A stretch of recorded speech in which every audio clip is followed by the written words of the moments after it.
India और आत्मनिर्भर भारत, इसमें फ्रांस एक अहम पार्टनर है।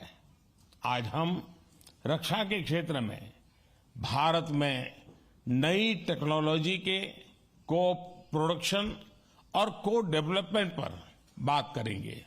सबमरीन हो या फिर नौसेना के जहाज, हम चाहते हैं कि मिलकर केवल अपनी ही नहीं, तीसरे मित्र देशों की जरूरतों को भी पूरा करने के लिए हम काम करें।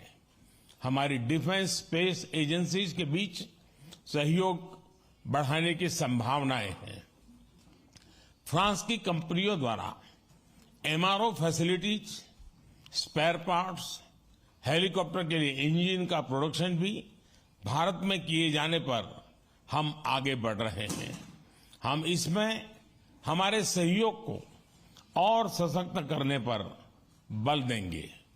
सिविल न्यूक्लियर क्षेत्र में सहयोग को आगे बढ़ाते हुए हम small and advance modular reactors में सहयोग की संभावना पर चर्चा करेंगे। आज भारत में चंद्रयान के सफल लॉन्च पर पूरा भारत उत्साहित है। यह हमारे वैज्ञानिकों की बहुत बड़ी उपलब्धि है। अंतरिक्ष के क्षेत्र में भारत और फ्रांस का पुराना और गहरा सहयोग है। हमारी स्पेस एजेंसीज के बीच नए समझौते हुए हैं। इसमें सैटेलाइट लॉन्च सर्विसेज, समुद्र और धरती के तापमान और वातावरण को मॉनिटर करने के लिए तृष्णा सैटेलाइट बनाने का काम शामिल है। Space based maritime domain awareness जैसे क्षेत्रों में भी हम अपना सहयोग बढ़ा सकते हैं। फ्रेंड्स, भारत और फ्रांस के बीच लंबे समय से गहरे पीपल टू पीपल कांटेक्ट रहे हैं।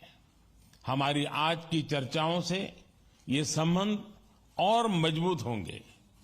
हम फ्रांस के दक्षिण में मार्से शहर में नया भारतीय कॉन्सुलेट खोलेंगे। फ्रांस में पड़े हुए भारतीय मूल के लोगों के लिए लॉन्ग टर्म वीजा देने के निर्णय का हम स्वागत करते हैं। हम फ्रांस के विश्वविद्यालयों को भारत में अपने कैंपस स्थापित करने के लिए आमंत्रित करते हैं। दिल्ली में बनाए जाने वाले नए राष्ट्रीय म्यूजियम में फ्रांस एक पार्टनर के रूप में जुड़ रहा है। अगले वर्ष पेरिस में होने वाले ओलंपिक्स के लिए सभी भारतीय एथलीट्स बहुत ही उत्सुक हैं। इसके सफल आयोजन के लिए मैं राष्ट्रपति मैक्रो और उनकी पूरी टीम को शुभकामनाएं देता हूं। फ्रेंड्स, आज हम कई महत्वपूर्ण क्षेत्रीय और वैश्विक मुद्दों पर भी चर्चा करेंगे।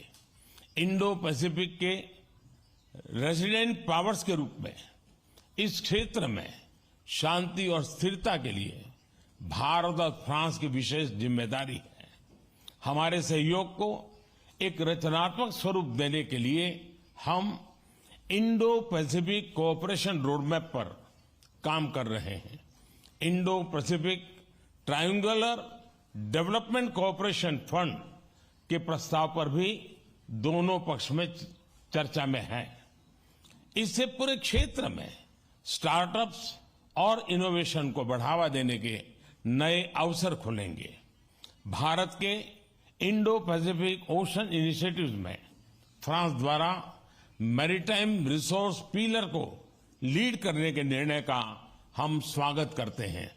फ्रेंड्स, कोविड महामारी और यूक्रेन संघर्ष के प्रभाव पूरे विश्व पर पड़े हैं। ग्लोबल साउथ के देशों पर इनका विशेष रूप से नकारात्मक प्रभाव पड़ा है। यह चिंता का विषय है। इन समस्याओं के समाधान के लिए सभी देशों का एकजुट होकर प्रयास करना आवश्यक है। हमारा मानना है कि सभी विवादों का समाधान डायलॉग और डिप्लोमेसी के माध्यम से होना चाहिए। भारत स्थायी शांति की बहाली में योगदान देने के लिए तैयार है। आतंकवाद के विरुद्ध लड़ाई में भारत और फ्रांस हमेशा साथ रहे हैं। हम मानते हैं कि क्रॉस बॉर्डर टेररिज्म को समाप्त करने के लिए ठोस कार्रवाई की आवश्यकता है। इस दिशा में सहयोग बढ़ाने पर दोनों देश सहमत हैं।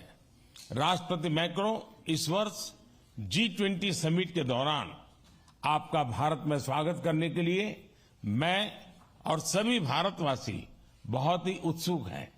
एक बार फिर आपकी मित्रता और मुझे दिए गए आदर सत्कार के लिए मैं आपका बहुत बहुत धन्यवाद करता हूं।